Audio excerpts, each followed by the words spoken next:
Assalamualaikum warahmatullahi wabarakatuh. Jumpa lagi di Jagat Lelembut. Tentunya masih bersama saya Bobby yang akan menceritakan sebuah kisah horor dan kisah mistis. Apa kabar teman-teman semua? Semoga kalian sehat selalu, panjang umur, bahagia selalu, dan sukses selalu. Pada kesempatan kali ini saya akan menceritakan sebuah kisah horor dan kisah mistis dengan judul Dia Yang Selalu Kunanti. Buat teman-teman yang baru bergabung di channel ini, silahkan klik tombol subscribe dan tombol loncengnya agar kalian tidak ketinggalan cerita terbaru dari kami. Oke, kita langsung saja menuju ke ceritanya.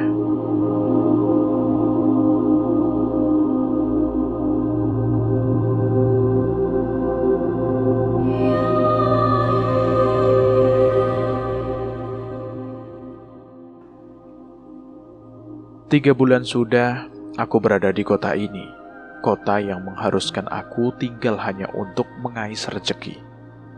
Setamat sekolah, aku dengan cepat mencari-cari loker, meng-scroll halaman-halaman iklan yang menawarkan berbagai instansi. Namun ijazahku hanya berlaku untuk lowongan kerja di pabrik-pabrik saja. Sudah berkali-kali aku mendapat panggilan untuk interview, namun setelah itu tidak ada kabar beritanya lagi. Semua mungkin hanya sekedar formalitas perusahaan untuk merekrut karyawan baru. Namun menurut teman-temanku yang lain yang juga sudah diinterview, tidak ada kelanjutannya. Dan ini adalah harapan terakhir dari sekian banyak surat lamaran yang aku sebarkan, yakni sebuah pabrik garmen di daerah Ranca Akek, Bandung.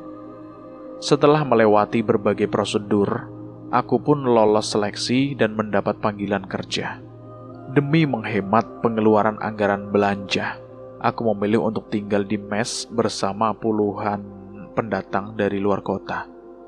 Ada yang dari Bogor, Garut, Jakarta, dan sebagainya. Aku sendiri berasal dari kota Cirebon, Jawa Barat.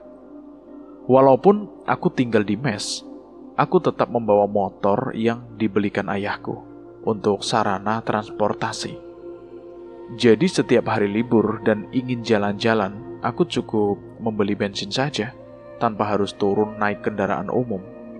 Sebagai tenaga baru, aku dan teman-temanku ditempatkan pada bagian pengangkutan barang, membawa rol-rol bahan untuk ditempatkan di bagian produksi.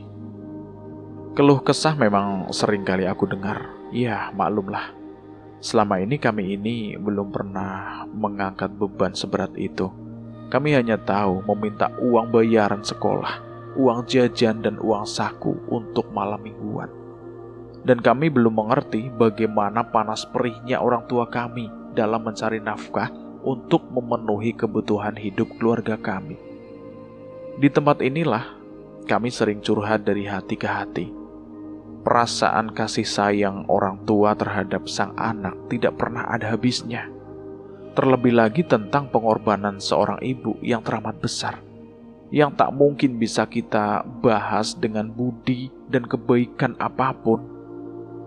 Ibu yang telah mengandung kita selama 9 bulan, melahirkan dengan taruhan nyawa, merawat kita dengan penuh kasih sayang, mendidik kita dengan mengantar kita ke sekolah.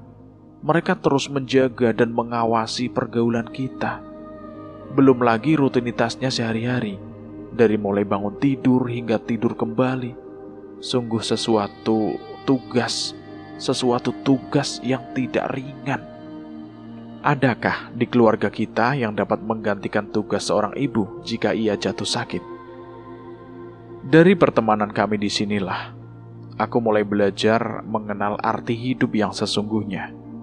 Setiap ada kesempatan libur dari pabrik, kami memanfaatkan waktu luang itu dengan pilihan yang berbeda. Ada yang sekedar menghabiskan waktu dengan tetap berada di mes, sambil memanjakan diri untuk makan dan tidur sepuasnya. Ada juga yang jalan keluar untuk menikmati panorama alam Parahyangan dengan menuju taman-taman kota. Dan bagi mereka yang mungkin punya kehidupan yang lebih baik dari aku, mereka menggunakan sisa uangnya untuk pulang kampung walau hanya 1 hari saja.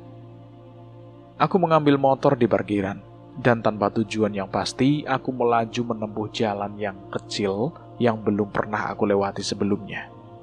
Sampai akhirnya aku kembali ke jalan utama, menyusuri hari yang belum terlalu siang. Ternyata kawasan ini termasuk kawasan industri yang lumayan besar. Aku melihat ratusan karyawan yang masuk pintu gerbang di sebuah pabrik sepatu. Julukan Paris Van Javanya Indonesia yang sudah melekat untuk kota Bandung ini memang bukan sekedar lambang atau julukan kosong. Di sini juga aku melihat banyak rumah-rumah warga yang mempunyai pekerjaan tetap sebagai rumah produksi pakaian jadi. Dari celana jeans, jaket kulit, dan imitasi juga kaos dengan gambar sablon yang menawan hati. Pantas saja, banyak pedagang-pedagang di pasar tempat tinggalku itu mengatakan untuk membeli pakaian memang lebih baik ke Bandung saja. Selain model desainnya yang up to date, juga harganya yang murah. Di sepanjang jalan utama, aku banyak melihat toko-toko pakaian jadi, serta aksesoris yang menjamur dan hampir menyaingi mal-mal yang ada. Dan akhirnya, aku memasuki tempat yang banyak dikunjungi kaum muda. Taman Bunga Matahari. Memang tidak seramai hari Minggu dan hari libur. Namun aku melihat cukup banyak pengunjung, terutama dari kelompok ibu-ibu yang membawa anak-anak mereka untuk menikmati bunga matahari yang begitu indah dengan warna kuning keemasan. Selepas maghrib, aku kembali pulang ke mes tempat tinggalku, dan aku kembali menyusuri jalan yang tadi aku lewati. Namun ketika aku melewati sebuah pabrik, aku melihat seorang gadis berbaju oranye dan memakai celana pendek. Rambut gadis itu seperti dicat berwarna kemerahan, bak rambut orang bule. Sekilas, aku sepertinya pernah melihatnya, tapi entah kapan dan di mana. Gadis itu sepertinya tahu kalau aku memperhatikannya. Dia berhenti sejenak dan menatapku. Hanya sekilas saja. Kemudian dia berjalan sambil menundukkan wajahnya. Sampai jauh malam, aku masih kepikiran dengan gadis yang aku lihat sore tadi. Rasanya aku pernah melihatnya, meskipun tidak mengenalnya. Aku pernah kenal, tapi lupa namanya. Lalu apakah dia bekerja di pabrik sepatu itu? Dia keluar pada saat maghrib, berarti dia masuk siang. Wajahnya serta gayanya yang sok cuek memang sepintas nampak seperti jutek. Tapi rambutnya itu loh, yang mungkin membuat aku agak pangling. Eyalah, kenapa mau-maunya sih aku memikirkan cewek itu? Belum tentu dia memikirkan aku. Aku paksakan mataku untuk terpejam, namun ternyata memang susah juga. Sebab teman tidur di sebelahku ini suka mendengur alias tukang ngorok. Dan tentu saja sangat mengganggulah. Orang mendengur biasanya saat dia terlentang. Maka aku pura-pura tidur dan menggusurnya agar dia itu membalikkan badan. Nah, kan sekarang aman. Dia tidur tertelungkup tanpa suara dengguran. Aku pun kembali untuk tidur hingga benar-benar terlelap. Singkat cerita, di sela-sela jam istirahat, Fikri mendekati aku yang tengah menikmati makan siangku. Sebetulnya aku itu bosan tinggal di mes seperti sekarang ini. Tidur berdesak-desakan dan kayaknya badan juga nggak keurus amat. Mau mandi harus antri. Tapi mau gimana lagi ya? Aku pengen punya motor. Biar second juga nggak apa-apalah. Makanya aku harus betah-betahin aja di mes sambil ngumpulin duit lah. Fikri tiba-tiba curhat di sampingku. Ya itu baguslah, Fik. Kamu punya niatan bagus, sehingga bisa memacu semangat kerja. Motor second itu 6-7 jutaan itu sudah bagus. Berarti kamu harus bisa nyisihkan gaji kamu sekitar 1,5 juta per bulan. Dan 5 bulan bisa tuh kamu beli. Kalau kamu ada rencana pulang kampung kapan? Aku sih gak punya target. Bisa kapan aja yang aku mau. Orang tuaku gak mengharuskan aku pulang dalam sekian bulan. Malahan mereka bilang, cobalah untuk bertahan selama mungkin. Menempa kedewasaan diri untuk tidak lagi bersikap manja. Yang dikit-dikit kangen lah apalah. Sebab dulu bapak itu kalau merantau itu kuat sampai 1 tahun gak balik. Pas balik paling cuma 1 minggu, udah berangkat lagi. Sampai ibu bilang, rumah ini buat bapak kamu itu ibaratnya hanya sebuah terminal. Gitu kata ibu. Emang bapak kamu kerjanya apa? Bapak kerja di perkebunan kelapa sawit di Sumatera. Dengan sistem kontrak 1 tahun, 1 kali boleh pulang dan ongkosnya gratis. Setahun baru pulang? Pasti bawa uang banyak dong. Ya kalau soal itu mah aku kurang tahu juga, Fik. Tapi kelihatannya ibu aku seneng kalau bapak pulang. Dan setelah bapak berangkat untuk yang terakhir kalinya, ia pulang kemudian membelikan aku motor. Katanya sudah waktunya dia beristirahat kalaupun harus kerja. Mungkin dengan menciptakan lapangan kerja sendiri. Dan bapak memilih untuk membuka usaha bengkel di kampung. Nah sekarang aku merasa dituntut untuk menggantikan posisi bapak mencari uang. Ya walaupun gak mungkin seperti bapak lah, memberikan seluruh gajinya kepada ibu. Karena mereka juga tidak berharap aku seperti itulah. Mereka tahu aku punya masa depan dan jalan hidupku sendiri. Bapak kamu perhatian banget ya sama kamu. Sampai membelikan motor segala. Setiap orang tua, aku yakin kok pengen membahagiakan anaknya. Begitu juga dengan bapak kamu, Fik. Hanya saja kamu harus mengerti tentang keadaan ekonomi keluarga kamu, yang bukan hanya kamu saja anaknya. Kamu masih punya 2 orang adik yang masih menjadi tanggung jawab mereka. Iya, aku juga mengerti tentang itu. Makanya, aku harus mencoba untuk belajar mandiri. Obrolan siang itu pun harus kami sudahi, karena waktu istirahat sudah habis dan kami harus kembali bekerja. Seperti biasanya, sehabis mandi dan sholat isya, aku menuju warung Teh Ela, warung nasi langganan dan paling laris di antara ketiga warung yang ada di depan pabrik. Warung Teh Ela memang selalu penuh dengan anak-anak pabrik, karena masakannya yang enak, serta menunya yang sering diganti-ganti juga bersih dan rapi. Teh Ela gak sendirian dalam mengelola warung. Ia dibantu dengan adiknya yang cewek, yang baru keluar sekolah dan rencananya sebentar lagi akan menikah. Teh Ela sendiri seorang janda muda beranak 1 berumur 2 tahun. Wajahnya yang cantik serta murah senyum membuat banyak anak muda yang kepincut juga ingin mendekatinya. Tapi aku yakin mereka hanya sebatas suka dan sudah merasa senang jika bisa ngobrol sama Teh Ela. Kalau buat nikah sama dia sih, aku sih mikir-mikir dulu deh. Masa iya, bujangan kawin sama janda yang udah punya anak 1? Kata Wawan, yang memang seneng banget godain Teh Ela. Lagian juga belum tentu dianya mau sama kamu, Wan. Hahaha, iya juga sih. Rasanya untuk menunggu giliranku pasti masih lama, sebab masih banyak anak-anak di dalam warung sana. Aku memilih untuk menunggu hingga warung agak sepi. Aku hanya meminta segelas teh hangat saja untuk menemaniku sambil merokok di bangku panjang di depan warung. Kebetulan di sana sudah duduk Didi yang dari Jakarta. Dia bilang asli Betawi. Dia tinggal di daerah Kemayoran.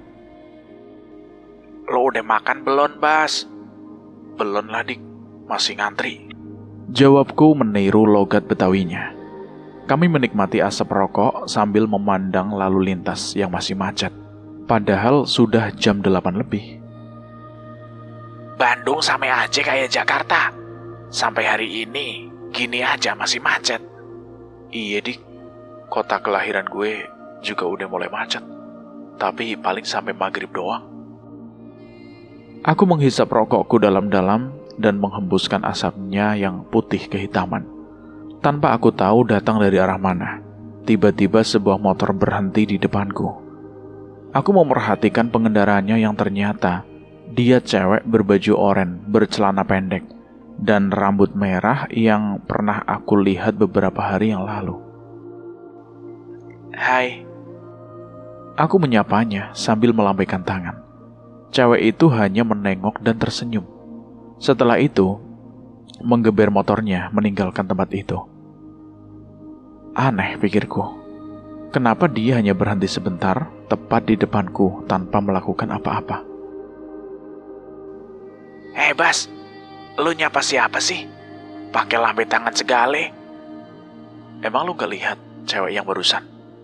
Cewek? Cewek apaan? Dari tadi, gue gak lihat cewek. Yang ada angkot nurunin penumpang, nenek-nenek. Wah, mata lu udah rabun, Bas. Mata lu kali yang picak. Barusan ada cewek naik motor pakai jaket oranye. Dia berhenti di depan gue. Bodoh ah. Gue gak lihat cewek, titik. Wah, ini pasti ada yang gak beres. Kalau bukan mataku ya mungkin mata si Didi. Atau cewek itu yang aneh. Yuk masuklah Bas, udah sepi tuh. Ajak Didi untuk masuk dan memesan makanan. Pakai apa, Mas? Tanya Teh Ella. Kalau saya pakai baju Teh. Kalau Bastian pakai kaos. Teteh bisa lihat sendiri kan? Didi memang sengaja untuk mencari perhatian. Maksud saya, lauknya apa? Telur sama orek tempe aja Teh. Aku yang menjawab lebih dulu daripada nanti si Didi nambah ngaco. Singkat cerita, ini adalah slip gajiku yang keempat. Lumayan besar juga, soalnya bulan ini banyak lemburnya. Dan setelah aku hitung-hitung, uang yang menurutku banyak ini untuk apa? Beneran kok, aku itu orangnya gak ribet, gak punya keinginan yang muluk-muluk atau di luar jangkauan. Kumpulin saja uang gajimu, Bas. Gak usah mikirin mau ngasih ibu segala. Ibu sudah merasa cukup menerima uang belanja dari ayah kamu. Begitulah pesan ibu ketika aku akan mulai berangkat kerja ke Bandung ini. Tapi aku juga ingin melihat ibu tersenyum mendapat perhatian dariku. Dan entah kenapa tiba-tiba hatiku merasa kangen kepada kedua orang tuaku. Aku minta izin untuk cuti 2 hari.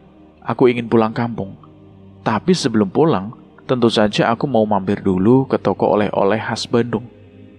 Peyem Bandung sudah jelas paling terkenal. Selain itu juga keripik tempe kering dan berbagai jenis kue, aku membelinya. Yang langsung aku minta dikemas dalam satu wadah. Alhasil sebuah kardus besar sudah terikat kuat di jok belakang motorku. Aku melarikan motorku tidak terlalu kencang, sebab terlalu bahaya, apalagi nanti memasuki daerah Cadas Pangeran yang jalannya berbelok-belok patah-patah. Aku membelah malam dengan harapan melepas rindu pada ayah dan ibuku.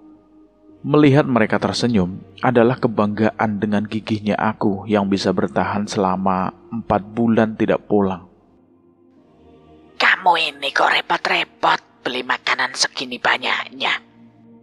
Komentar ibu setelah membuka isi kardus itu. Iya Bu, kita ini kan punya tetangga kiri kanan.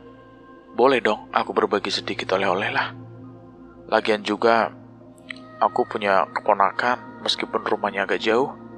Biar nanti aku kesana Bu, sekalian kasih jajan. Ya baguslah, berarti kamu itu punya perhatian sama tetangga. Terlebih sama keponakan sendiri. Cuma aku bingung mau beli apa untuk ayah dan ibu. Mau aku beliin baju, takut ukurannya gak ngepas. Mau beli kaos buat ayah yang banyak gambarnya, nanti ayah menolak. Bastian. Masa iya ayah kamu suruh pakai kaos gambarnya tengkorak? Sudah, kamu gak perlu mikirin beli ini itu untuk orang tua. Kami ini sudah merasa senang melihat kamu pulang dalam keadaan sehat dan segar bugar. Memangnya kamu libur berapa hari? Ya bukan libur sih Bu, tapi aku cuti 2 hari. Habis, aku kangen sama ayah dan ibu. Alah, masa kangen sama ibu? Apa bukan karena Intan? Ibu menggoda dengan menyebut nama Intan. Intan, cewek teman satu kelas sejak kami masih SMP sampai SMK. Dia masuk sekolah kejuruan mesin. Dia memang suka mengotak-atik mesin di rumahnya. Dari mesin motor bokapnya yang memang sudah tua dan sering mogok, sampai mesin pompa air dia bisa. Ya, nanti kalau udah lulus, aku juga mau kursus nyetir mobil. Dan kalau punya modal, aku mau buka usaha bengkel sendiri, biar kecil-kecilan dulu lah. Kalau kamu punya rencana apa, Bas? Tanya Intan pada saat dia main ke rumahku. Rumah Intan bisa dibilang dekat juga sih. Hanya beda satu kampung dari kampung tempat tinggalku. Ingat Intan, aku jadi kepingin ketemu dia dan ngasih sedikit oleh-oleh. Kebetulan Intan ada di rumah. Seperti biasanya, ia memang tidak pernah mau diam. Kali ini, ia tengah membongkar sebuah mesin pompa air. Melihat kedatanganku, dia langsung nyengir dan bergegas meninggalkan jet pump yang kelihatan berantakan. Ia mengambil lap untuk membersihkan wajah serta tangan yang agak kotor dan basah. Bentar ya, Bas. Aku ganti kaos dulu, sekalian ambil minum. Aku juga haus kok, duduk dulu deh. Intan menyambutku dan ia menyuruhku duduk di bangku teras.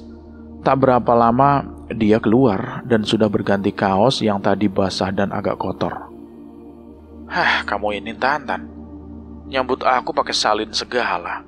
Kayak tamu agung aja. Aku juga ngehargain kamu, Bas. Kamu memang tamu agung buatku.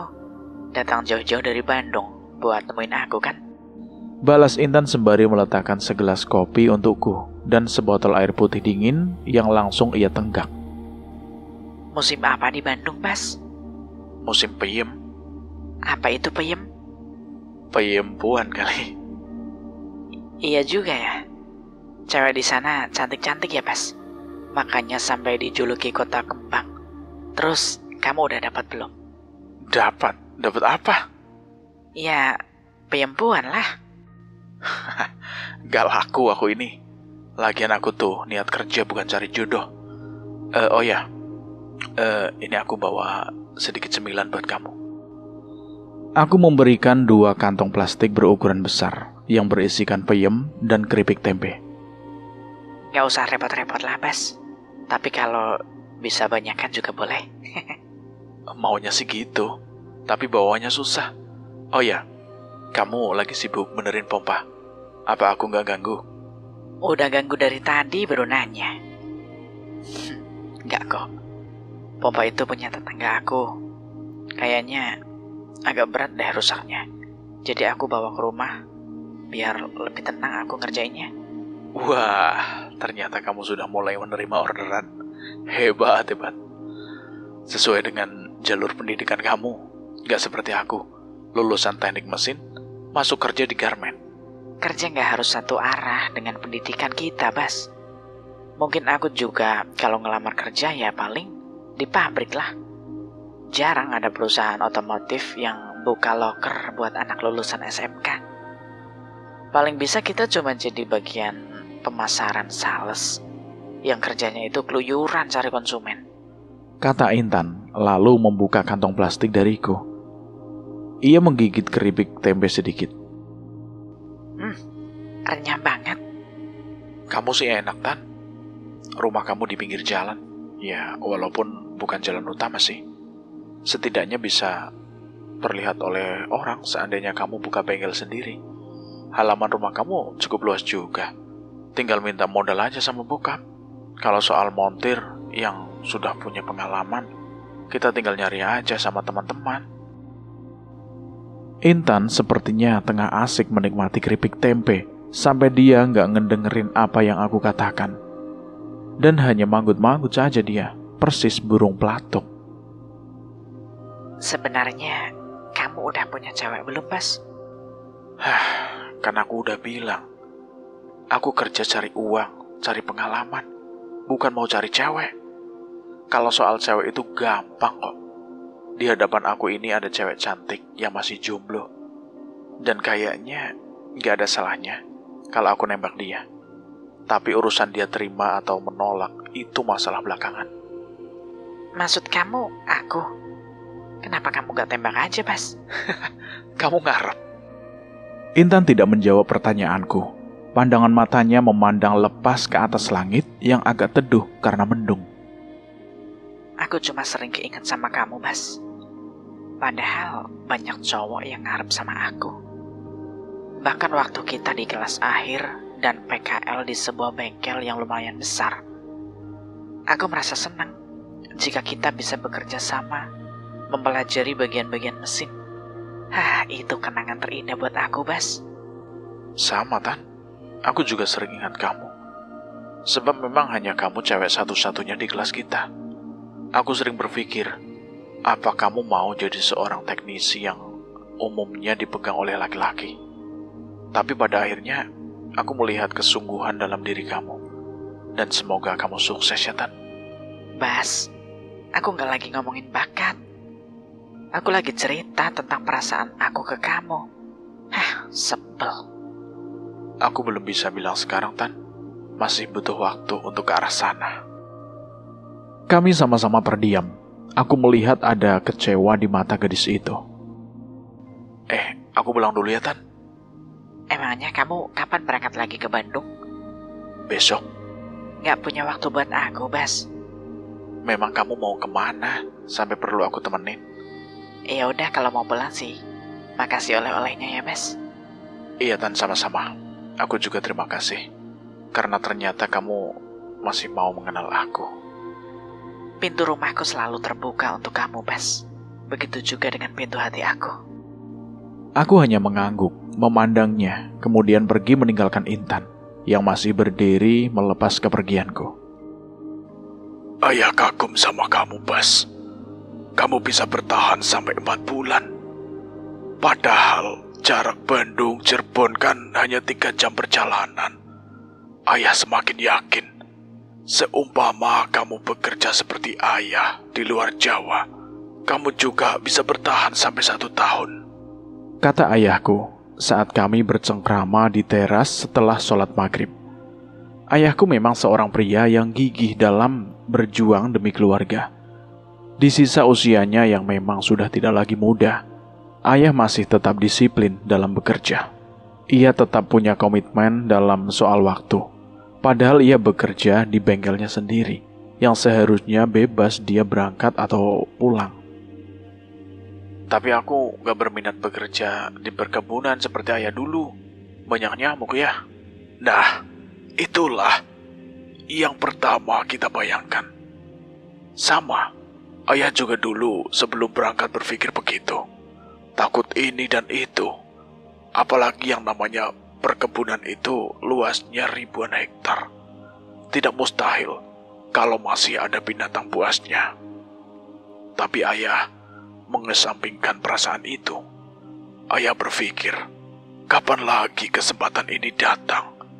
Dan dengan satu tujuan pasti, mencari uang demi memenuhi kebutuhan hidup. Ayah berangkat, dan alhamdulillah, hingga sekarang, ayah tetap sehat walafiat. Ayah kembali menyeruput teh manis kesukaannya dan mengunyah peyem atau tapai oleh-oleh dariku. Tapi sampai sekarang, ayah belum pernah mendengar kalau kamu sudah punya pacar. Ibu kamu saja sering bisik-bisik sama ayah. Katanya sudah pingin menimang-nimang cucunya.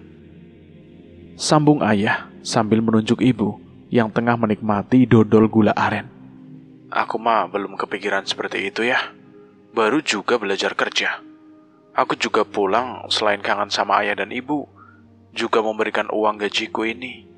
Aku takut hilang kalau aku simpan di dalam tas terus. Nah, ibu gunakan saja untuk keperluan ibu ya. Aku hanya mengambil untuk bekal saja. Ibu sudah gak membutuhkan apa-apa. Makan sudah cukup. Pakaian paling juga setahun sekali. Jadi sebaiknya kamu simpan di bank saja, demi untuk masa depan kamu. Naluri seorang ibu itu sangat peka. Ibu tahu kalau saat nanti kamu tengah mencari jodoh kamu. Jawaban ibu sungguh mengejutkan. Dari mana ibu tahu? Perasaan ibu saja. Tapi benar kan? Aku tidak bisa menjawab pertanyaan ibu, sebab pada kenyataannya, aku belum pernah menjalin hubungan secara resmi pada seorang cewek manapun. Oh iya, bagaimana kabarnya Intan? Dia baik-baik saja. Lagi sibuk itu benerin pompa air punya tetangga. Apa iya? Kayak anak cowok aja. Apa dia belum kerja? Dia nggak mau, Bu. Maunya buka usaha sendiri di rumah, bikin bengkel motor. Oh gitu ya. Dia gadis yang baik, cantik, dan kemauannya keras. Ibu suka sama dia. Ibuku mengatakan kata-kata itu seakan ada penekanan pada nadanya. Iya, Bu. Apa kalian belum berbicara dari hati ke hati? Maksud Ibu? Untuk menjalin hubungan yang serius? Aku hanya tersenyum kecut mendengar penuturan ibu yang akhirnya menjurus ke arah sana. Jangan memaksakan diri kamu, Bas. Urusan jodoh itu bukan hal yang main-main. Biarkan hati kamu yang memilih dan menentukan masa depan kamu sendiri. Iya, Ayah. Tapi Ibuku tak jadi meneruskan kata-katanya karena melihat isyarat dari ayah yang menggoyang-goyangkan ibu jarinya. Jam baru pukul 8. Aku berniat untuk nongkrong dulu di jalan depan sana. Biasanya jalan ini jika malam hari akan berubah menjadi pasar dadakan. Dari mulai pedagang rokok sampai jamu seduh ada, gorengan dan berbagai jenis cemilan atau makanan berat lainnya, seperti ketoprak dan soto ayam. Kalau buah-buahan, harganya akan melambung dibanding pada siang hari. Entah karena apa. kamu mau kemana, Bas? Kalau mau keluar, tolong beliin ibu gorengan yang langganan ibu itu ya. Yang dekat musola di Kidul itu loh. Iya, Bu. Nanti saya belikan. Lalu aku naik motor dan menjalankannya dengan pelan saja, karena jaraknya paling juga 200 meteran. Sampai di depan musola, aku tidak melihat gerobak gorengan langganan ibu. Seorang pria yang kebetulan lewat, aku tanya. Dan dia bilang mungkin masih di Masjid Hijau. Untuk sampai ke sana, berarti aku harus melewati jalan di depan kuburan umum. Aku memberanikan diri untuk tetap ke sana. Namun belum juga aku menghidupkan mesin motor. Aku dengan jelas melihat cewek itu lagi. Cewek yang sudah 2 kali aku melihat sebelumnya di Bandung. Aku yakin banget kalau itu memang dia. Rambut merahnya dan tubuhnya yang mungil membuat aku merasa pasti, walaupun dia tidak memakai jaket warna oranye. Dia mengenakan kaos pendek tanpa lengan. Lama aku melihat dan memandangnya dengan penuh tanda tanya. Dan dia juga tahu kalau aku memperhatikannya. Hai. Aku menyapa, kemudian turun dari motor. Hai. Balasnya sambil melangkah meninggalkan pintu rumahnya yang terbuka. Namun baru beberapa langkah saja dia berjalan. Rea, tolong ini jagain adik kamu. Teriak seorang yang mungkin adalah ibunya dari dalam. Cewek itu pun membalikkan badan dan kembali masuk ke dalam rumah. Rea. Jadi namanya Rea. Tapi kayaknya aku pernah dengar nama itu. Aku memperhatikan rumah yang dindingnya sudah kumuh dan semua catnya itu sudah hampir terkelupas seluruhnya. Dan di sebelahnya sebuah musola yang berdiri kokoh dengan warna cat hijau dan putih. Sungguh kontras. Tapi sepertinya dulu pada masa aku masih anak-anak, aku sering memasuki musola ini yang waktu itu belum sebagus sekarang. Iya, aku ingat kalau aku pernah belajar mengaji di tempat ini dan rumah kumuh itu. Aku ingat dengan seorang anak perempuan kecil dengan rambutnya yang selalu dikucir. Rea. Apa mungkin dia temanku saat kecil, saat sama-sama belajar ngaji? Agak lama aku termangu, berharap cewek itu keluar lagi. Namun keadaan tetap sunyi, seperti tidak ada kehidupan di rumah itu. Lagi ngapain? Tegur seseorang yang melihatku hanya berdiri mematung. Itu rumah kosong, Mas. Lanjut orang itu, tapi entah mengapa aku seakan mengabaikan kata-kata orang itu. Barulah ketika orang tadi pergi, aku baru tersadar kalau aku menunggu sesuatu yang tidak pasti. Kelanjutan niatku untuk membeli gorengan pesanan ibu, walaupun aku tahu kalau aku harus melewati tempat pemakaman umum. Memang aku agak merinding juga ketika sorot lampu motorku itu sempat menerangi sebagian pemakaman itu. Suasana yang begitu sunyi, pohon-pohon bunga Kamboja yang berdiri berjauhan dengan ranting-ranting yang melebar, laksana tangan-tangan hantu yang memiliki cakar-cakar tajam. Alhamdulillah aku dapat melewati jalan itu tanpa ada gangguan apapun, hingga aku sampai ke tempat penjual gorengan, dan aku memilih jalur lain untuk pulang, meskipun agak jauh sedikit. Aku benar-benar penasaran dengan cewek yang namanya Rea itu. Iya, aku lihat dia di Bandung, di depan pabrik dan lewat di depan warung. Lalu sekarang aku melihat dia ada di sini, di kampungku sendiri. Apakah Rea yang aku lihat di sana sama dengan Rea yang aku temui barusan? Hari ini aku masuk sore dan keluar jam 12-an. Setelah membersihkan badan, aku langsung menuju warung Teh Ella. Tapi nampaknya warung itu sudah tutup. Mungkin sudah habis atau memang Teh Ella sengaja menutupnya lebih awal. Maka aku harus ke warung satunya lagi. Namun warung itu juga sudah ditutup. Aneh juga pikirku. Kok kedua warung itu bisa kompakan untuk tutup pada jam makan malam? Padahal biasanya sampai jam 1 atau setengah 2. Terpaksa aku menyusuri pinggiran jalan, mencari yang masih jualan nasi goreng atau ketoprak atau apa sajalah untuk mengisi perut yang sudah lapar. Setelah berjalan beberapa menit, aku melihat sebuah warung tenda pecel lele. Aku memang gak suka sama ikan lele, tapi bisa memesan ayam goreng, tempe dan tahu ditambah lalap plus sambel. Di dalam warung sudah ada cewek yang tengah asik menikmati pecel lelenya. Ia tidak menoleh padaku saat aku duduk di sampingnya. Setelah pesananku sudah jadi, aku bermaksud basa-basi menawarkan makan padanya. Alangkah terkejutnya setelah ia membuka topi hitam yang sedari tadi menutupi kepalanya. Rambut cewek itu berwarna pirang, persis rambut kuda. Dan setelah aku perhatikan, aku memang gak salah lihat, dia memang Rea, cewek yang semalam aku lihat di rumahnya. Aneh juga, semalam dia ada di kampung dan sekarang sudah ada di sini. Benar-benar misterius. Aku harus mencari tahu tentang dirinya.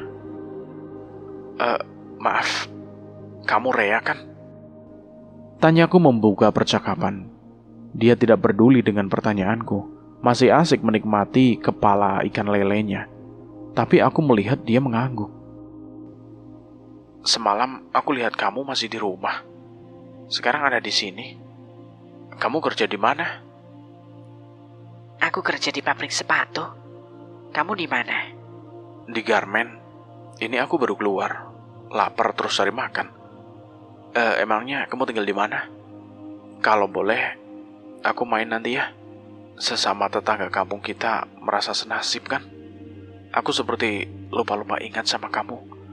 Musola dekat rumah kamu itu kan dulu tempat aku belajar ngaji. Dan waktu itu aku merasa punya teman gadis kecil yang namanya Rea. Makanya aku nungguin kamu semalam, tapi kamu gak keluar lagi. Rea hanya tersenyum, kemudian membayar makanannya. Aku duluan ya. Oh iya, nama kamu siapa? Bastian. Nama yang bagus. Kemudian dia keluar meninggalkan warung pecel lele itu. Setelah cewek itu pergi, aku mulai serius membelah bagian dada mentok ayam goreng. Maaf mas, barusan mas ngomong sama siapa? Kayaknya serius banget. Oh itu, dia teman satu kampungku mas. Dan dia kerja di pabrik sepatu sana. Oh, bukan itu maksud saya. Sedari tadi, saya tidak melihat siapa-siapa. Wah, mas ini bagaimana sih? Tuh masih ada piring dan bekas makan dia tadi. Malahan aku lihat dia membayar dan mas menerima uangnya. Oh, mas ini bercanda. Gak ada piring bekas orang makan. Nah, mana? Pemilik warung tetap pada pendiriannya, dan memang benar apa yang dikatakannya. Tidak ada piring dan duri ikan sisa makanan Rea yang tadi sempat aku lihat itu. Aku memandang kosong pada tempat di mana Rea tadi duduk. Tiba-tiba aku merasa bulu kuduku berdiri. Ini bukan pertama kalinya saya melihat orang yang katanya sedang ngobrol sama seorang gadis cantik. Sama kayak Mas ini, serius ngobrolnya. Dan saya perhatikan tidak ada siapa-siapa. Kayaknya sudah 3 kali saya mendengar ini. Saya punya pendapat kalau gadis yang Mas ajak bicara tadi itu adalah arwah penasaran, Mas. Arwah penasaran?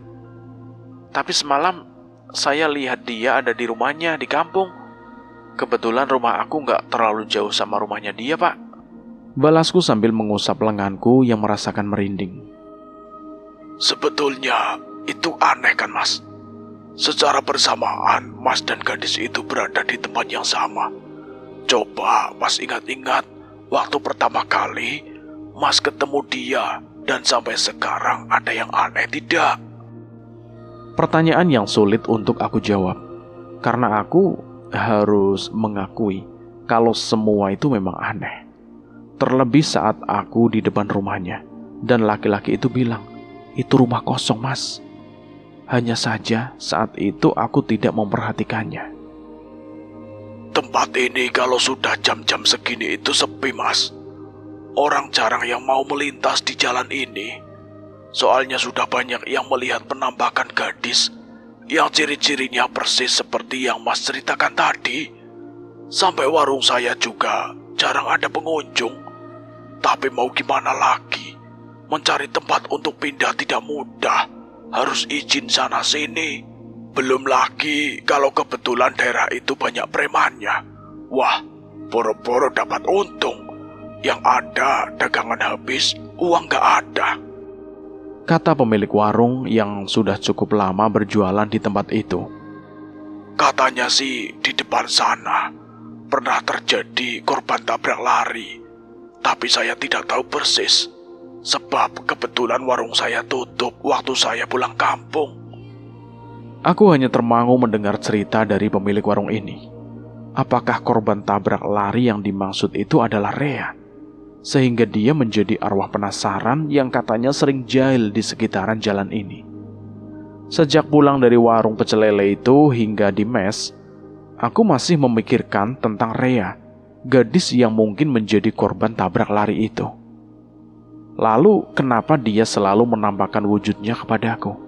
Apa mungkin karena cuma aku yang kebetulan satu kampung dengannya, dan kebetulan juga pabrik tempat kerjanya tidak jauh dari tempatku bekerja?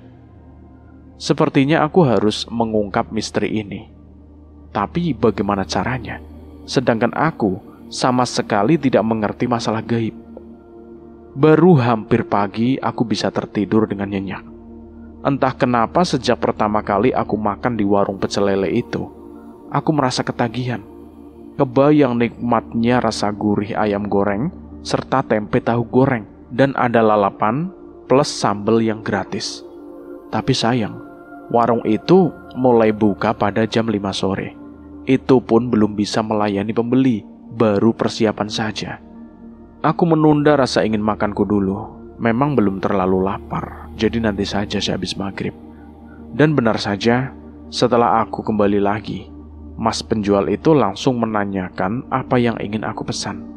Dengan lahapnya aku menyantap makananku hingga bersih tanpa sisa, dan keringat mulai membanjiri wajahku yang disebabkan rasa pedas namun nikmat. Belum sempat aku bertanya-tanya tentang lanjutan cerita korban tabrak lari itu, tiba-tiba aku melihat sebuah mobil sedan meluncur dengan kecepatan tinggi. Dan sedetik kemudian terdengar suara lain yang tidak kalah terkejut. Bruak! Suara sesuatu yang membentur benda dengan sangat keras. Aku dan pemilik warung langsung keluar untuk melihat suara apa tadi. Ternyata mobil sedan yang barusan aku lihat kini berhenti di sebuah pohon besar dengan posisi bagian depan itu mencium batang pohon. Belum sempat kami mendekat, tiba-tiba mobil itu mulai mengeluarkan asap. Kami berdua berinisiatif untuk mengeluarkan sang pengemudi yang nampaknya tergencet setir. Namun kami tidak bisa membuka pintu yang mungkin terkunci dari dalam. Percikan api mulai terlihat di bagian depan mobil. Selanjutnya menjalar dan BEM! Ledakan keras terdengar dan mengundang perhatian pengendara yang lewat. Namun mereka juga sama seperti kami, hanya memandangi kobaran api yang menjilati badan mobil dan sopir di dalamnya tanpa bisa memberikan pertolongan. Dan di depan sana, di balik kobaran api, samar-samar aku melihat bayangan seseorang wanita yang sudah sering aku lihat akhir-akhir ini. Entah ada yang melihat atau tidak, sosok wanita yang memang Rea. Dia tertawa-tawa cekikikan, seakan merasa senang dan puas. Pemilik warung yang ada di sebelahku geleng-geleng kepala sambil berkata, "Ini untuk yang ketiga kalinya terjadi kecelakaan yang memakan korban." Aku melihat sosok Rea melangkah tenang meninggalkan lokasi tersebut. Warga sekitar yang mendengar suara ledakan segera berduyun-duyun melihatnya. Dan dengan peralatan seadanya, mereka bergotong royong untuk memadamkan api, serta mengeluarkan mayat seorang lelaki yang sudah gosong. Malam ini aku berniat untuk datang ke pabrik tempat Rea sebelumnya bekerja. Aku ingin bertanya tentang kebenaran cerita pemilik warung pecel lele itu. Setidaknya aku bisa bertanya pada security atau salah seorang karyawan yang mengenal Rea. Namun belum sampai aku mendekati pos security pabrik sepatu tersebut, mataku menangkap sesosok cewek yang memakai jaket oranye dan bercelana jeans pendek, serta rambutnya yang dikucir ke belakang. Rea. Cewek itu baru saja keluar dari gerbang pabrik. Kemudian ia menyeberangi jalan raya. Aku membatalkan niatku untuk mencari informasi. Lebih baik aku mengikuti kemana tujuan cewek aneh itu. Aku pun menyeberangi jalan, membuntutinya dari jarak yang menurutku aman. Aku melihat Rea terus berjalan di bawah siraman lampu jalan serta rimbunnya pepohonan. Rea berhenti di tempat kejadian semalam. Ia duduk di sebuah pembatas solokan besar dengan menundukkan kepalanya. Untuk beberapa saat, aku hanya terdiam di tempatku, berdiri dan memperhatikan cewek itu. Dan sepertinya ia tengah melihat sesuatu di bawah saluran air yang nampak kering dan penuh dengan sampah. Lama di sana, sepertinya aku punya kesempatan untuk mendekatinya. Meskipun dengan perasaan yang agak takut. Ya, takut tentu sajalah. Karena yang aku lihat di hadapanku kali ini bukan manusia, melainkan sesosok arwah yang penasaran. Rea? Sapaku gemetar. Cewek itu menengadahkan wajah menatapku sekilas. "Kenapa kamu duduk di sini? Apa yang kamu cari? Dan semalam aku melihat kamu saat terjadi kecelakaan di sini." Aku bertanya pada Rea dengan suara bergetar. Mungkin itu yang terakhir, Balas Rea tanpa memandangku. Matanya seakan tengah memperhatikan sesuatu di bawah sana. "Yang terakhir? Maksud kamu?" Iya, aku merasa puas.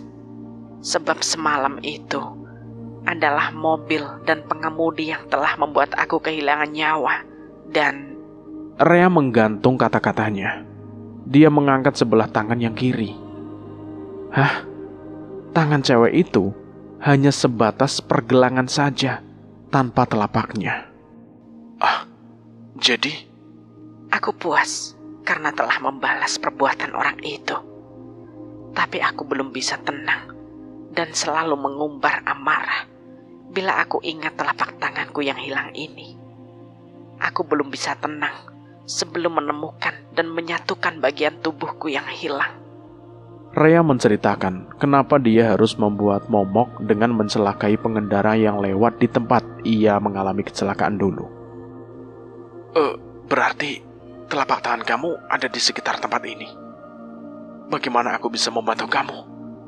Dan jika aku dapat menemukannya, apa yang harus aku lakukan? Rea menatapku sepertinya dia berharap sesuatu. Pertama, Aku mengucapkan terima kasih sama kamu. Dan jika kamu menemukannya, bawalah ke tempatku.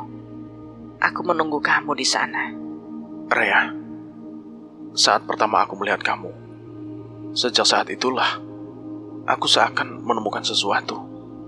Aku mulai berharap untuk selalu bertemu kamu. Tapi memang tidak mudah. Ya, sebenarnya aku mulai menyukai kamu. Namun setelah semua sedikit terbuka tentang siapa kamu, harapanku mulai pupus. Aku tak mungkin berharap untuk bisa bersama kamu yang hanya arwah. Tapi biarlah, harapan itu mungkin bisa aku kubur nanti bersama bagian tubuhmu yang tertinggal di dunia ini. Ucapku pelan dan tanganku menggapit lengannya. Dingin tanpa ada denyut kehidupan. Malam semakin larut dan suasana semakin sunyi. 1-2 orang melintas dan memandangi ke arahku dengan sedikit heran. Mungkin mereka mengira aku tengah berbicara sendirian. Mereka tidak melihat kalau di sebelahku ada seorang cewek cantik yang sempat mengisi hari-hariku. Hari-hari yang membuat aku penasaran. Dan sekarang semua sudah jelas tentang apa yang terjadi pada Rea. Aku semakin prihatin dan merasa ingin menyayanginya, meskipun dia hanya sesosok arwah yang tak mungkin dapat aku miliki. Aku melihat ada butiran bening yang menetes dari kedua sudut matanya. Dengan penuh rasa kasih, aku menyapu air matanya dengan kedua ibu jariku. Rea merebahkan kepalanya di bahuku. Aku membelai rambut kepang kudanya itu yang berwarna pirang. Kebahagiaan menyelimuti perasaan kami. Angin malam mempermainkan anak-anak rambutnya.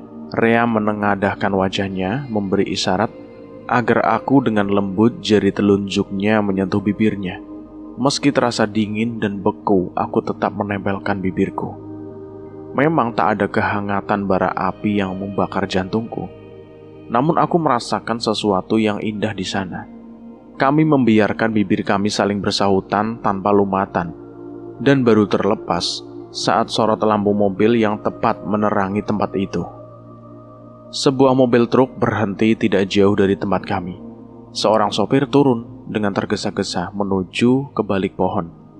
Rupanya dia sudah tidak tahan menahan pipisnya. Rea hanya tertawa melihat tingkah sopir yang tergesa-gesa menarik resleting celana panjangnya itu. Minggu pagi yang cerah, hari di mana seharusnya aku pergunakan untuk rileks dan memanjakan diri, tidak aku nikmati dengan suasana hati yang gembira. Pasalnya, aku belum bisa memenuhi janjiku pada Rea untuk menemukan bagian anggota tubuhnya yang hilang. Tentu saja janji adalah sebuah hutang yang harus dibayar. Meskipun janji itu hanya sebuah kata, bukan sebuah bentuk satu benda. Janji ibarat hutang lidah, yang begitu mudah mengelola kata hanya untuk sekedar menyenangkan hati seseorang. Agak siangan aku mendatangi tempat di mana aku mengobrol serius dengan Rea malam itu. Aku turun ke saluran air yang terlihat kering dan penuh dengan sampah. Aku memperkirakan posisi duduk Rea dengan garis lurus ke bawah. Ya, mungkin telapak tangannya yang putus dan jatuh ke tempat ini.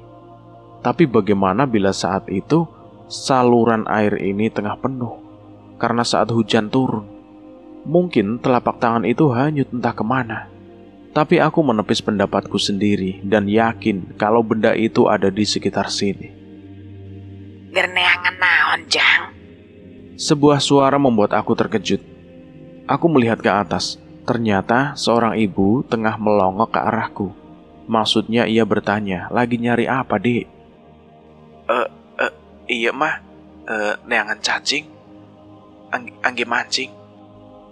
Si emak tadi pergi tanpa bertanya lagi. Lumayan lama aku mengais-ngais tumpukan sampah, sampai keringat mulai membasahi wajahku. Aku kembali naik dan mencari warung untuk membeli kopi. Kemudian kembali ke tempat dan duduk menikmati kopi, agar pikiranku sedikit tenang, tidak terlalu gelisah. 2 batang rokok sudah habis aku hisap, dan kopi dalam gelas plastik pun sudah tinggal ampasnya saja. Baru saja aku berniat untuk turun kembali. Tiba-tiba mataku melihat sesuatu yang mencuat di antara tumpukan sampah yang tadi aku acak-acak. Aku mengamati benda seperti cakar. Benar, sepertinya itu sebuah tulang. Dan aku pun turun agar lebih dapat melihatnya dengan jelas. Dengan sepotong kayu kecil, aku mengorek sampah yang menutupi tulang tersebut. Dan ternyata benar. Setelah aku mengangkatnya dengan menggunakan kayu, aku melihat dengan jelas kalau benda itu memang sebuah telapak tangan yang hanya tersisa tulang-tulangnya saja. Aku naik ke atas lagi untuk mencari kantong kresek, kemudian mengambil benda itu dan memasukkannya ke dalam kantong. Sesampainya di mes, aku segera membersihkan tulang telapak tangan itu dan menyemprotkan parfum agar tidak terlalu bau, kemudian menyimpan di dalam tas. Kebetulan pabrik sedang kekurangan bahan dan sebagian karyawan terpaksa diliburkan untuk jangka waktu yang belum bisa ditentukan. Maka aku dan beberapa teman yang tinggal di mes berniat untuk liburan di kampung. Tanpa menunggu waktu lagi, aku segera menyimpan keperluanku. Tapi kali ini aku gak sempat membeli oleh-oleh untuk orang tuaku. Biar nanti aku bisa beli di perjalanan atau di pasar kota kelahiranku saja. Toh di sana juga ada panganan khas Bandung, walaupun hanya sebagian saja. Pukul 7 aku sudah berada di jalan utama, melaju dengan kecepatan sedang. Toh aku tidak terlalu terburu-buru, apalagi jarak yang aku tempuh hanya perlu waktu 3 jam saja. Dan memang jam 10 malam aku sudah sampai di rumah. Setelah basa-basi dengan ayah dan ibu, kemudian aku mengeluarkan pakaianku yang kotor untuk nanti dicuci oleh ibu. Dengan hati-hati aku mengeluarkan bungkusan kantong kresek yang berisi tulang telapak tangan milik Rea. Tapi ini sudah terlalu malam. Aku tidak mungkin membawa telapak tangan ini dan menyatukannya ke dalam makam Rea. Setidaknya, aku harus minta izin pada keluarganya untuk menggali makam tersebut. Dan malam itu, aku menghabiskan waktu bersama ayah dan ibu. Tanpa terasa obrolan kami pun sampai juga pada masalah yang sedang aku hadapi. Masalah Rea. Kami juga mendengar kabar soal kejadian tragis yang dialami gadis itu. Jenazahnya diantar ambulan sudah dalam keadaan terbungkus rapi dan tidak boleh dibuka, kata ibu mengomentari ceritaku. Dan entah benar atau tidak, kata tetangga dekat rumahnya, mereka sering mendengar suara tangisan yang diduga tangisan gadis itu. Apa kamu tidak mendengar kejadian itu? Tidak, ayah. Tapi aku malah melihatnya di Bandung. Dan waktu aku pulang minggu kemarin, aku juga melihat dia di depan rumahnya. Ibu ingat, waktu ibu menyuruh aku membeli gorengan? Tanyaku pada ibu, dan ibu mengangguk. Tapi rumah itu sudah kosong, Bas. Untung saja kamu tidak diajak masuk. Rumah itu kosong setelah ibunya Rea meninggal karena penyakit asmanya yang semakin berat, sehingga menular pada anaknya yang masih kecil dan ikut meninggal juga. Ayahnya Rea merasa sudah tidak punya arti lagi tinggal di rumah itu tanpa istrinya. Ia memilih pergi entah kemana meninggalkan Rea yang baru saja lulus dari sekolah. Rea harus berjuang sendiri mencari uang untuk memenuhi kebutuhannya.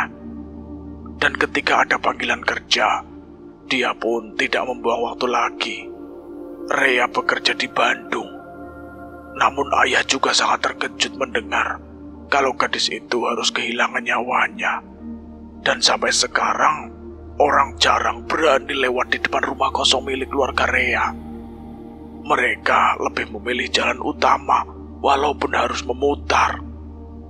Apa ayah tahu apa yang membuat arwah Rea itu menangis? Ya, mungkin sedih harus meninggal dengan tragis. Selain itu, dia telah kehilangan anggota tubuhnya ya. Ia kehilangan telapak tangan sebelah kiri yang putus akibat benturan pada pembatas saluran air. Loh, dari mana kamu tahu, Bas? Katanya belum pernah mendengar ceritanya. Rea mengatakannya. dan aku sudah menemukan telapak tangan yang tinggal tulangnya saja. Kamu bisa sedekat itu dengan roh gadis itu? Iya ya.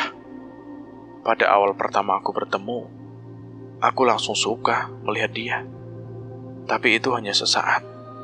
Sampai pertemuan selanjutnya yang juga hanya sebentar, bahkan tanpa kata. Tapi setelah... Kemudian aku menceritakan secara lengkap tentang awal pertemuanku hingga aku harus membawa telapak tangan gadis itu. Oh, rupanya arwah Rea tahu kalau kamu bisa membantunya. Lantas, apakah dia masih penasaran setelah mendapatkan bagian tubuhnya yang hilang? Tidak. Malam itu adalah malam terakhir Rea mencelakakan orang yang ternyata orang yang telah membuatnya meninggal. Rea mengatakan dia akan hidup tenang di alamnya nanti. Ayah dan ibu manggut-manggut setelah mendengar semua kisahku tentang Rea. Kalau begitu, sekarang tidurlah. Besok kita temui keluarganya Rea yang ada, juga warga, supaya ikut menggali makam gadis itu untuk menyatukan telapak tangannya. Semua demi kebaikan bersama. Akhirnya ayah menyarankan agar kami beristirahat. Pagi harinya ayah mengajakku untuk menemui ahli waris dari ibunya Rea, Ibu Sofia, menyambut kami dengan penuh tanda tanya, karena memang ayah sama sekali tidak mengenali ibu ini. Setelah ayah sedikit memberikan informasi tentang maksud kedatangannya, Ibu Sofia nampak ragu. Sepertinya dia tidak dapat memutuskan niatan kami untuk menggali kubur Rea. Namun setelah beberapa tetangga yang ikut mendengarkan, maka kabar ini pun disampaikan kepada ketua RT setempat. Kami berdiskusi panjang lebar, bahkan protes pun terdengar. Ini melanggar hukum. Kita tidak boleh menggali makam seseorang, kecuali untuk keperluan penyelidikan, otopsi misalnya. Itu secara hukum legal. Itu pendapat yang mungkin mengerti jalur hukum. Tapi bagi kami, sebagai warga dan tetangga yang seringkali merasa terganggu dengan suara tangisannya, merasa kasihan, Rea sudah meninggal dengan cara yang mengenaskan, dan dia telah kehilangan satu bagian anggota tubuhnya, yakni telapak tangan sebelah kiri, yang sekarang ditemukan oleh saudara kita, Bastian. Itu pun atas petunjuk Rea sendiri. Nah, demi rasa kemanusiaan, bukankah sebaiknya kita penuhi permintaan terakhir dari arwah Rea, sehingga dia bisa tenang di alam sana dengan kondisi tubuh yang utuh? Bagaimana menurut saudara-saudara sekalian? Orang tua itu berkata cukup lantang, dan yang lain pun setuju dengan perkataan bapak itu secara bersamaan.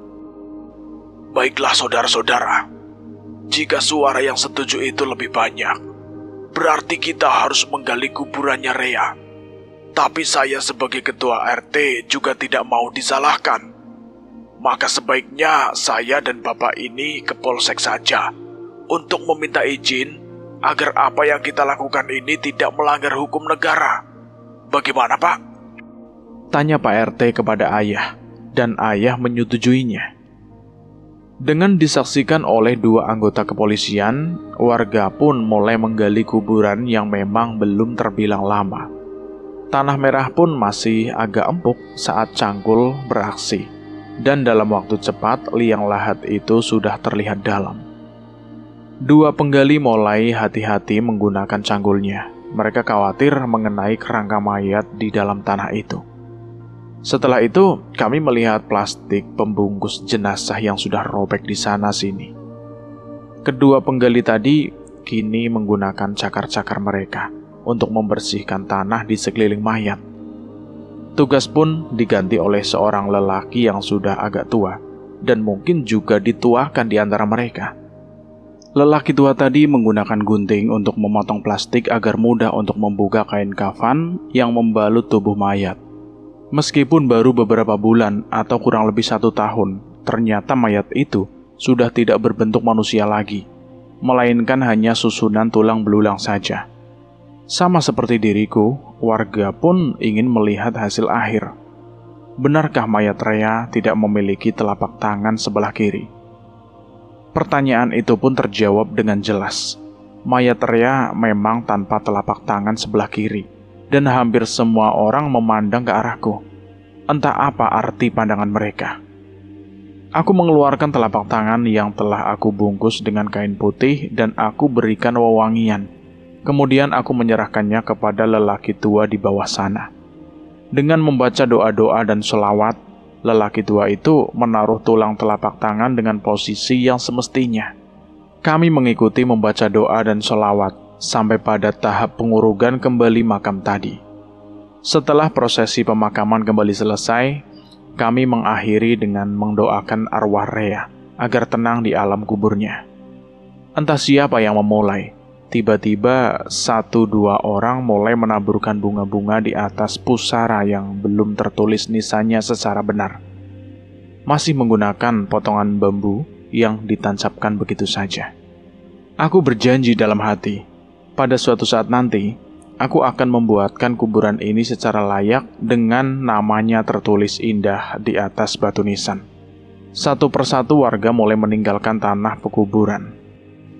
Bastian, mari kita pulang. Semua sudah berakhir. Warga pun telah mempercayai cerita kamu. Ayah duluan saja. Aku masih ingin di sini. Hus, tidak baik. Kamu ikut larut dalam masalah ini. Rea sekarang sudah tenang karena telah mendapatkan apa yang ia cari selama ini. Lagi pula hari hampir sore, pamali untuk kamu pemuda yang masih lajang berada di tengah kuburan. Takut ada yang suka sama kamu, terus ngikutin kamu ke rumah. Serem, iya kan? Ayo kita pulang. Ayah berusaha membujukku dan dengan berat hati, aku meninggalkan gundukan tanah merah yang masih baru dan penuh dengan taburan bunga. Singkat cerita, pagi hari aku duduk di teras sambil menikmati kopi hangat. Kamu gak ada acara keluar, Bas? Aku terhenyak mendengar pernyataan ibu yang tiba-tiba keluar dari dalam. Keluar? Keluar kemana, Bu? Ya, barangkali mau nengokin Intan gitu. Memangnya Intan kenapa, Bu? Maksud ibu main ke rumah Intan gitu loh. Intan lagi. Sepertinya ibu aku ini memang suka sama cewek itu. Cewek yang lebih tomboy dibandingkan dengan Rea. Enggak lah, Bu. Males. Ibu sih setuju banget kalau kamu bisa jadian sama dia. Maksud Ibu? Apa kamu kurang memahami perasaan wanita, Bas? Intan sering datang ke rumah, sekedar menanyakan kabar kamu. Terkadang sampai bawa oleh-oleh juga. Dia begitu baik dan perhatian sama kamu. Tapi aku... Belum sempat aku meneruskan kata-kataku, aku melihat cewek yang sedang kami bicarakan itu muncul. Dia cengar-cengir melihat aku bersama ibu. Sore, Bu. Wah, kelihatannya lagi ngobrol serius nih. Bas, kamu kapan pulang? Kok gak main ke rumah aku sih? Intan langsung mencium tangan ibuku. Belum sempat, Tan. Aku pulang karena memang libur agak panjang juga. Lagian aku gak sempat beli oleh-oleh. Jadi aku ke rumah kamu masa cuma dengan lenggang doang. Ini aku bawain ketela dan ubi goreng. Kata ibu aku, siapa tahu ibu juga suka. Intan meletakkan kantong berisi gorengan ketela di atas meja. Dan ibu langsung melihat dan mengambilnya, kemudian ia mencicipi. Wah, renyah sekali. Kamu yang goreng, Intan? Bukan, Bu, tapi ibuku. Cewek kayak gini mana bisa masak, Bu? Hah? Siapa bilang aku gak bisa masak? Toh kalau aku mendadak lapar, aku bikin Indomie sendiri, gak nyuruh ibu. Bisa masak Indomie aja bangga. Sudah. Ini dari tadi itu ibu lagi bicarain kamu. Gak taunya kamu datang. Panjang umur deh kamu, Intan. Ngomongin aku? Emangnya ngomongin soal apa, Bu? Jangan diterusin, Bu. Ntar dia kegeeran lagi. Ikut nyambung aja. Sahut Intan, tapi tetap duduk di sebelahku. Ibu tuh bilang sama Bastian, kenapa kalian gak jadian saja? Padahal kalau ibu lihat-lihat sih, kalian ini pasti punya perasaan yang sama. Cuma ya, kura-kura di dalam perahu. Maksud ibu? Maksudnya, Bu? Pura-pura tidak tahu. Yang satu bilang cewek kok ngobrolin aurat. Kayak cowok kerja di bengkel nanti bau oli. Ibu bisa-bisanya menyinggung Intan. Maksudnya sih baik, biar Intan bisa kembali pada kodratnya sebagai seorang cewek yang bisa berpenampilan sebagaimana layaknya. Memang Intan lebih suka memakai pakaian yang serba pendek, celana jeans pendek dan kaos yang juga pendek. Aku sih biasa saja melihat dia seperti itu, karena itu sudah bawaan dia sejak kami satu sekolah. Dan satunya lagi bilang, jadi cowok kok jutek, gak menghargai, sombong, sok kecakepan, dan... Bohong, Bas. Ibu itu ngarang, aku gak bilang begitu ke kamu kok. Teriakan Intan membuat ibu malah tertawa. Aku juga ikut tertawa melihat cewek itu kelakapan, persis seperti ikan mabok. Sudah. Ibu sampai lupa nawarin kamu minum. Sebentar ya, ibu ambil dulu. Kamu mau minum apa? Gak usah, Bu. Biar aku bikin sendiri aja. Ibu duduk aja nemenin anak manja itu. Tuh kan, ngatain aku manja. Memangnya aku minta duduk di pangkuan ibu. Balasku keki juga sama ini cewek. Tapi tidak urung, aku ikut masuk ke dalam. Kamu mau ngapain, Bas? Kok ngikutin aku? Kamu mau bikinin aku minum apaan? Sirup. Tuh kan, hampir salah. Udah, aku bikin sendiri aja. Kemudian aku mengambil kopi saset dan menuangkan dengan air dari termos.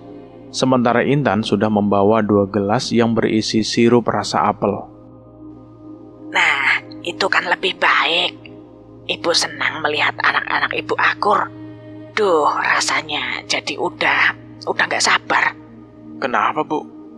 Pingin cepat Intan resmi tinggal di rumah ini. Kata-kata ibu tentu saja membuat kami saling pandang. Namun aku melihat Intan tersenyum. Memangnya Intan mau tinggal di rumah kita? Terus ibunya ditinggal gitu, Bu? Ya haruslah. Kan seorang istri harus menurut apa kata suaminya. Hah, ibu? Siapa yang ngomongin suami istri? Aku kan cuma bilang... Sudah. Kalian gak usah berantem lagi. Sebagai orang tua, ibu memiliki naluri bahwa kalian ini sudah saling suka. Jadi ibu berharap perbaikilah hubungan kalian agar lebih baik lagi. Lanjut ibu kemudian menyeruput minuman buatan Intan. Aku menyeruput kopi yang masih hangat dan menghisap rokok kemudian menghembuskan asapnya. Intan memandangku sambil tersenyum. Kenapa? Mau? Kayaknya enak banget ngelihat kamu ngerokok. Kamu ini gimana sih? Masa calon istri kamu disuruh ngerokok? Calon istri? Memangnya kapan aku macarin dia? Sekarang ini dan menit ini. Kalian, ibu nyatakan resmi pacaran, titik. Sambung ibu. Kemudian ibu mengambil tanganku, juga tangan Intan. Entah baik aku maupun Intan, sama-sama membiarkan tangan kami disatukan oleh ibu. Berjanjilah untuk tidak mengecewakan ibu. Ibu berkata dengan lembut dan kami pun tidak bisa menolaknya. Bahkan tanpa aku sadari, kalau jari-jari tangan kami saling sentuh dan bermain di sana. Aku baru menyadari kalau ternyata ada rasa yang teramat indah yang seakan mengalir dalam jiwaku. Mata kami saling pandang tanpa peduli akan ibuku yang juga ikut tersenyum bahagia. Ternyata apa yang diucapkan ibu bahwa naluri seorang ibu itu tidak bisa dibohongi, itu memang benar adanya. Aku memang selalu merasa nyaman bila berdekatan dengan Intan. Hanya saja aku tidak tahu rasa nyaman itu suatu perasaan gembira atau bentuk dalam pengertian lain. Aku menganggapnya hanya suatu kecocokan yang ada di antara kami. sehingga tidak ada batasan dalam pergaulan kami pada setiap pertemuan. Tapi sekarang, setelah ibu menjadi mak comblang yang mengatakan resminya hubungan kami sebagai pacar, justru itu telah membuat jarak antara aku dan Intan. Kalau biasanya, dengan seenaknya aku menepok bokong Intan yang hanya memakai jin pendek. Tapi kali ini aku tidak bisa melakukannya lagi. Aku lebih memilih untuk memandangi kulit pahanya yang bening, yang sayangnya sering cemong karena oli. Begitu juga dengan Intan. Cewek ini suka mencoreng muka aku dengan jarinya yang belepotan sehabis membersihkan mesin. Tapi sekarang dia lebih banyak mengambil tisu untuk membersihkan wajahku dari kotoran karena aku membantunya. Bas, kamu gak mau merayakan hari jadian kita? Kenapa kamu baru nanya sekarang? Padahal aku sih maunya sudah dari kemarin-kemarin. Kita ke KFC aja yuk, sekedar makan dan nongkrong. Boleh, tapi aku mau ngajak ibu. Ngapain? Kok ngajak ibu sih? Kita bukan mau ziarah, Bas. Kalau sama ibu, mungkin penampilan kamu sedikit berubah. Maksud kamu? Ya, biar kelihatan kalau kamu ini cewek. Aku harus pakai gaun gitu? Aduh, Bas. Aku gak bisa. Lagian aku emang gak punya. Ya nggak harus gaun panjang, Intan. Kalau aku sih lebih suka lihat kamu pakai celana jin panjang aja. Terserah ketat atau gombrong dan bebas pakai kaos atau kemeja. Bagiku kamu tetap cantik di mataku. Bastian. Kok aku baru dengar ya kalau kamu bisa juga memuji aku? Dari dulu kemana aja? Dulu kan kamu hanya teman aku. Nanti ngeluncak kalau terus dipuji. Kalau sekarang? Kalau sekarang, kamu calon menantu ibuku. Berarti calon istri kamu? Calon istri bukan ya? Tuh, ayo. Mau aku bilangin ibu kamu? Intan ingin mencubit lenganku, tapi aku cepat menangkap tangannya. Intan membiarkan tangannya dalam genggamanku. Perlahan wajah Intan terangkat tepat di bawah wajahku. Aku menikmati sebuah pemandangan yang teramat indah. Sebuah pesona sang pencipta dengan karyanya yang tidak ternilai. Wajah Intan begitu sempurna. Jari telunjukku mengelus-elus seluruh lingkaran wajah yang agak tirus. Memiliki sepasang mata yang indah dengan dua garis alis, bak gunung menghiasinya. Hidungnya tidak terlalu mancung dan menghembuskan nafas dengan lembut. Dan akhirnya telunjukku bermain di belahan bibirnya yang sedikit oval.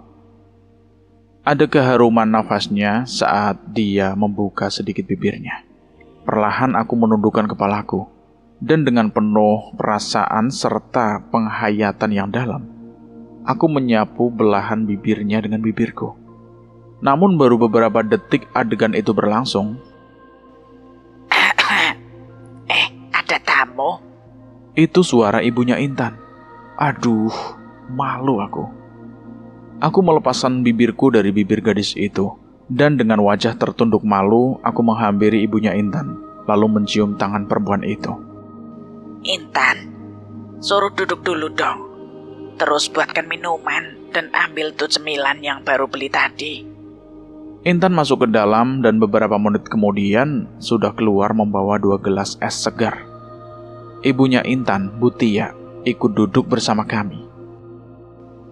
Sebenarnya kalian ini berteman atau pacaran sih? Kalau pacaran, ibu gak pernah lihat kalian keluar jalan bareng. Kalau cuma berteman, kok pakai gitu-gituan? Bu Tia mempertanyakan status hubungan kami. Tadinya kita berteman, Bu. Tapi sekarang Bastian mau ngajak aku keluar buat merayakan hari jadian kita. Beruntung Intan yang menjawabnya. Hari jadi apa? Ibu-ibu sekarang pada kepo ya. Tadi ibunya Bastian yang nyuruh kami untuk jadian. Sekarang ibu sendiri yang nanya serius. Kayak polisi lagi menginterogasi aja. Aku sama Bastian sudah resmi pacaran, Bu. Dan sekarang aku mau ganti baju dulu. Balas Intan kemudian masuk ke dalam. kalian sekarang pacaran, Nak Bastian? Iya, Bu. Ibu aku katanya sudah cocok jika mempunyai menantu Intan. Loh, kok ibu kamu? Kamu sendiri gimana? Sama seperti Intan. Sementara itu Intan sudah keluar dengan celana jeans ketat dan kaos berwarna biru tua. Nggak sekalian pakai kacamata, Intan? Apa ibu kira aku mau main kuda lumping ya? Singkat cerita, setelah aku pergi dengan Intan, aku pulang ke rumah masing-masing. Tumben banget, sekarang kan lagi musim panas. Tapi langit malam ini sepertinya mendung dan akan hujan. Angin juga bertiup agak kencang, mempermainkan gorden jendela rumah seakan menari-nari. Aku masih malas untuk pergi tidur, sebab jam di dinding baru saja menunjukkan angka 10 lebih. Lagi pula, besok aku masih libur. Tak ada yang aku lakukan selain meng-scroll handphone naik turun, mencari artikel atau melihat video yang lagi viral. Dengan ditemani segelas kopi, sepotong roti, dan sebungkus rokok, aku mengumbar mataku pada layar handphone yang baterainya itu terisi penuh. Terkadang aku harus jadi ikut tertawa saat melihat dunia komedi yang diperankan oleh para komedian yang sudah kenamaan. Namun itu tidak lama. Aku mencari-cari grup cerita misteri yang banyak menyajikan cerita-cerita horor. Aku terpana saat membaca sebuah judul cerita yang judulnya itu Dia Yang Selalu Aku Nanti. Ceritanya hampir mirip dengan kejadian yang baru saja aku alami belakangan ini. Tentang pemuda yang bertemu dengan seorang gadis, namun hanya sekilas. Dan pada pertemuan selanjutnya, pemuda itu pun selalu berharap untuk selalu berjumpa dengan gadis itu. Angin bertiup semakin kencang, seakan ada topan yang menggerak-gerakkan daun pintu dan jendela. Belum lagi aliran listrik yang tiba-tiba padam. Tentu saja membuat suasana di dalam rumah itu mendadak seperti di dalam sebuah goa. Aku pun dengan menggunakan senter handphone mencari lilin di tempat seperti biasa ibu menaruhnya. Namun aku tidak menemukan sebuah lilin pun. Haruskah aku keluar untuk membelinya? Sungguh aneh. Tiba-tiba aku melihat sebuah cahaya kecil yang berasal dari pintu utama. Sosok bayangan putih dengan membawa lilin yang menyala, melangkah ke arahku. Aku seketika gemeteran melihat sosok wanita, sebab di rumah ini hanya ibu yang wanita. Aku meringsut sampai ke sudut kursi panjang. Apa kabar, Bastian? Aku mendengar suara sosok wanita itu yang setelah semakin mendekat. Aku mengenalinya kalau dia itu ternyata Rea. Aku terkejut setelah memperhatikan keadaan Rea sekarang. Ia tidak lagi mengenakan jaket oranye dengan celana pendek berwarna biru. Iya, Rea memakai celana panjang dan baju panjang gombrong berwarna putih. Kecantikan wajahnya yang dulu membuat aku selalu terbayang, kini jauh berbeda. Wajah itu penuh dengan luka dan ada darah yang telah mengering. Rambutnya yang berwarna emas, ia biarkan tergerai hingga ke bahu. Dan ketika ia menyibakkan rambutnya, aku melihat ada retak pada tulang kepala sebelah kiri. Aku mendadak ngeri melihat keadaan gadis itu. Rea, kenapa kamu masih belum tenang di alam kamu? Tanyaku dengan suara agak bergetar. Rea meletakkan lilin yang ia pegang sejak tadi, kemudian duduk di sampingku. Aku belum mengucapkan terima kasih sama kamu, Bastian. Aku ingin mengajak kamu melihat rumah tinggalku yang baru. Bagai disambar petir, aku mendengar ucapannya itu. Tidak, Rea. Aku belum mau mati. Siapa yang ingin mengajak kamu mati? Aku hanya ingin agar kamu tahu keadaanku saat ini. Penderitaanku sudah lengkap rasanya. Hidup di dunia sebagai orang miskin, ditinggal mati oleh ibu dan adikku, dan ayahku kabur bersama wanita lain. Sebelum cukup sampai di situ, hidupku harus berakhir dengan tragis. Lama aku mencari seorang teman yang mau menolongku keluar dari masalah ini. Dan aku menemukan kamu. Kamu membuat aku bahagia hingga bisa menyatukan telapak tanganku, dan aku mendengar suara hatimu yang berjanji akan merapikan pusaraku. Tapi sudahlah, itu tidak penting. Yang membuat aku sedih dan belum bisa tenang, besok malam adalah malam ke-40 hari kematianku.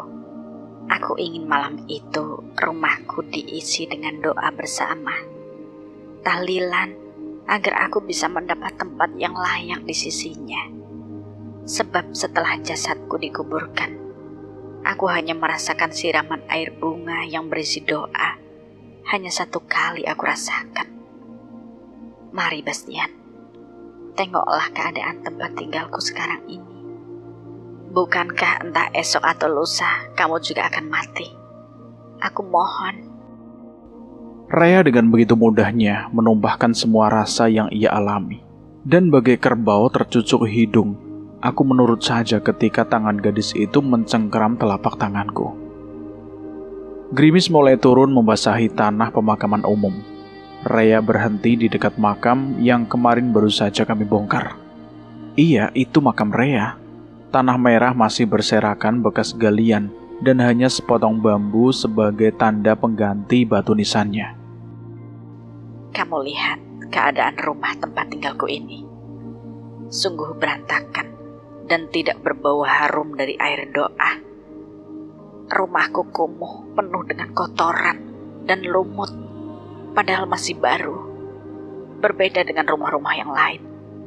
Rumah mereka diurus oleh keluarganya, penuh bunga dan wangi doa-doa. Ada asap dupa yang bisa menjadi penerang untuk mereka. Ucap Rea lirih, aku sungguh terharu mendengar ungkapan rasa gadis itu. Betapa malang jalan hidupnya di dunia nyata dan di dunia maya. Aku benar-benar terkejut saat mataku melihat sebuah rumah kecil yang sempit dan kumuh di hadapanku. Rea mengajakku untuk masuk ke dalam rumah yang gelap tanpa penerangan sedikitpun. Ada sebuah tempat tidur yang terbuat dari batu, dengan bantal yang juga dari batu dan tanah liat. Apa kamu tega melihat aku berada di tempat seperti ini, Bas? Tentu saja tidak, Rea. Andaikan aku bisa membantu kamu, agar kamu bisa lebih nyaman di duniamu. Aku percaya kamu bisa. Besok malam, ajaklah beberapa orang untuk membacakan ayat-ayat suci Al-Quran dan doa untuk aku. Aku merasa haus, ingin minum air doa. Dan jika kamu ingin membuat aku bahagia, perbaiki pusaraku. Hanya kamu yang bisa mengerti aku, Bas. Aku berjanji buat kamu, Rea. Besok malam, bisa atau tidak, warga atau tetangga dekat untuk tahlil di rumah kamu, itu tanggung jawabku. Walaupun hanya aku dan ayahku saja, itu pun tidak jadi soal. Dan kamu tidak perlu khawatir. Aku akan bangun rumah ini agar lebih layak untuk kamu tempati. Dan jika kamu tidak keberatan, akuilah aku sebagai kakak kamu. Agar aku bisa dan selalu ingat untuk membawa bunga-bunga dan air doa. Terima kasih, Bas. Sekarang hanya kamu yang ada di dalam hari-hariku. Dan tanpa rasa tubuhku mulai basah oleh guyuran air hujan yang mulai deras. Aku tak lagi melihat rumah kecil dan kumuh, tak juga melihat Rea berada di sampingku. Di hadapanku kembali terlihat gundukan tanah merah makam Rea. Aku melangkah keluar dari pemakaman umum yang begitu sunyi dan gelap.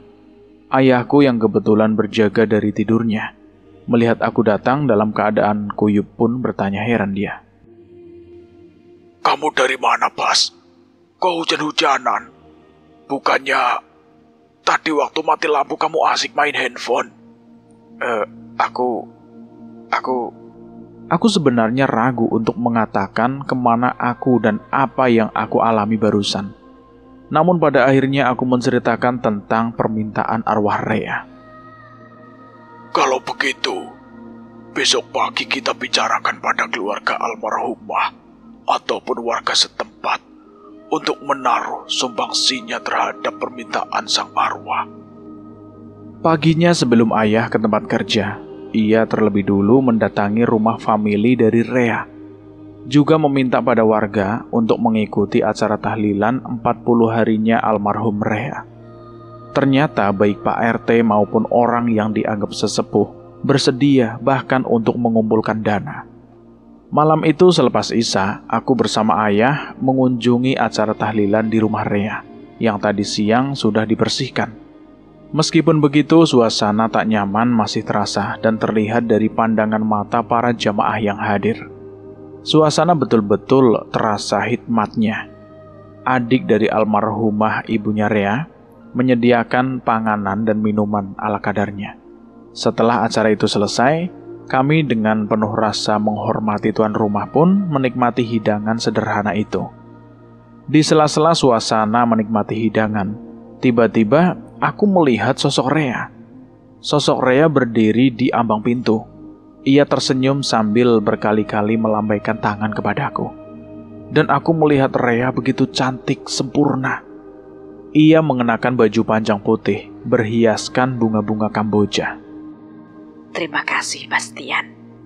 Aku seperti mendengar bisikannya di telinga kiriku, dan aku menatapnya sambil menganggukkan kepala. Selamat jalan, Rea.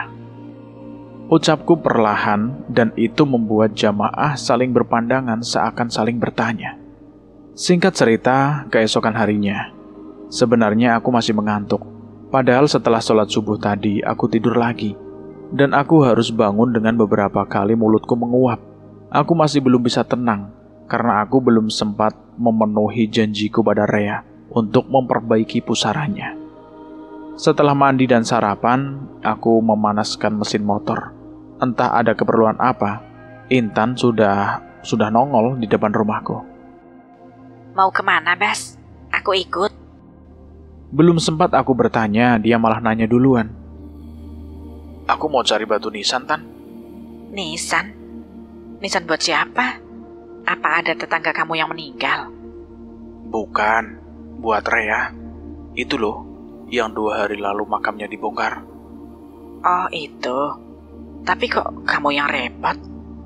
Kalau aku ceritakan, kayaknya kita nggak bakal jadi pergi deh. Jadi nanti aja ya ceritanya. Intan baru saja naik di belakangku, tiba-tiba ibuku keluar dan berseru. Masih pagi kok udah pacaran? Aku mau memesan batu nisan, Bu. Anak ini malah nongol. Balasku, kemudian aku mengendarai motorku menuju tempat yang banyak membuat batu nisan berikut penutup makamnya. Sampai di tempat, aku melihat-lihat nama yang pantas untuk pusara Rea. Ada yang terbuat dari cetakan semen, batu ringan, batu alam hingga keramik, granit, dan marmer yang tentu saja harganya bervariasi. Pilihan aku sama dengan Intan, memilih yang terbuat dari pasangan granit. Setelah tanya harga plus tulisan pada bagian kepala, ternyata aku harus merogoh kocekku hingga 2 juta. Belum termasuk ongkos tukang dan bahan untuk dudukan seperti bata merah, pasir, dan semen. Tapi demi kepuasanku dan demi hutang janjiku, bagiku tidak masalah. Sampai sore, aku dan Intan berada di pemakaman menemani kedua tukang hingga selesai. Sebelum meninggalkan tempat itu, aku menyempatkan diri untuk membacakan doa untuk ketenangan arwah Rea. Oh, jadi kamu sempat pacaran sama arwahnya Rea? Belum. Aku keburu sadar kalau dia itu hanya arwah. Perasaan suka berganti dengan rasa kasihan. Tapi kalau dia bisa berubah menjadi manusia, kamu mau kan? Ya enggak lah. Kenapa? Katanya dia cantik sama seperti aku ini. Karena aku tidak percaya akan adanya arwah yang gentayangan atau arwah yang penasaran. Sebab arwah orang yang sudah meninggal itu sudah ditaruh oleh malaikat pada tempatnya sesuai dengan tingkat dan derajat keimanannya. Jadi gak mungkin bisa kemana-mana.